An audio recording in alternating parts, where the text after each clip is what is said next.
అనఘాష్టమి వ్రతముత్తమం భక్తావళి వాంఛాప్రదం అనఘాష్టమి వ్రతముత్తమం భక్తావళి వాంఛాప్రదం అనఘాష్టమి వ్రతముత్తమం భక్తావళి వాంఛాప్రదం అనఘాష్టమి వ్రతముత్తమం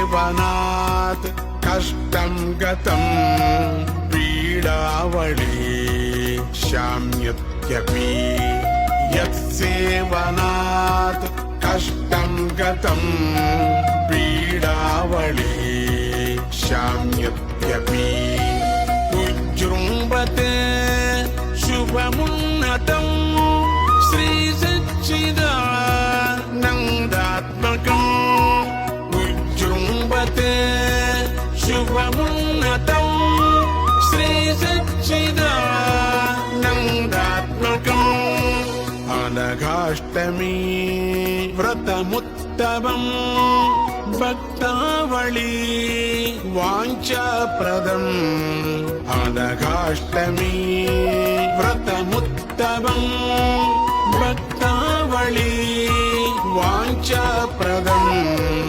అనఘాష్టమి వ్రతముత్తమం భక్తావళి వాంఛాప్రదం అనఘాష్టమి వ్రతముత్తమం వ్రతముత్తమం వ్రతముత్తమం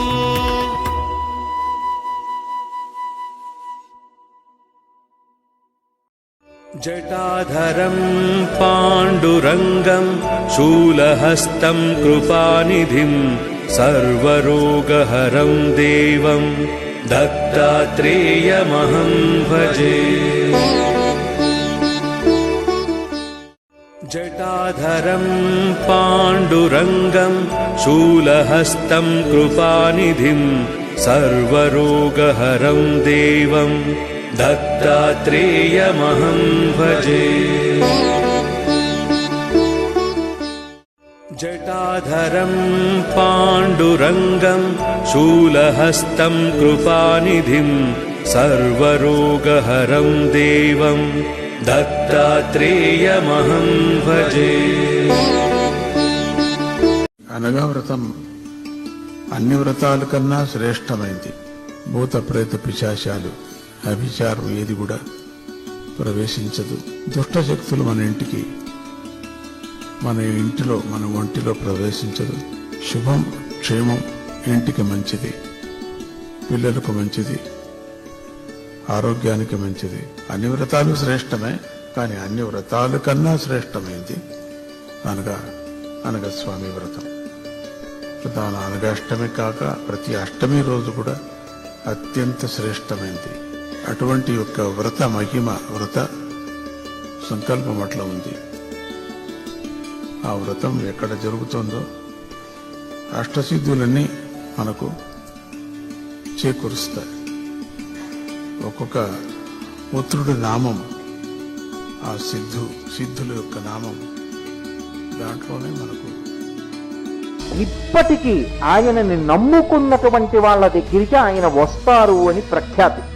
ఆయన గురించి చెప్పుకుంటుంటే సభలో ఏదో ఒక రూపంలో ప్రవేశిస్తారు అని చెప్తారు. దత్తాత్రేయుల వారి ఉపాసన పరమాద్భుతమైనటువంటి ఉపాసన. ఆయన ఎక్కువగా గురుతత్వంగా నిలబడతారు. యథార్థమునకు భగవంతుడు గొప్పవాడా గురువు గొప్పవాడా అంటే భగవంతుడి కన్నా గురువే గొప్పవాడు. ఎందుచేత అంటే గురువు జ్ఞానమిస్తాడు, మళ్ళీ ఇక పుట్టవలసిన అవసరం లేని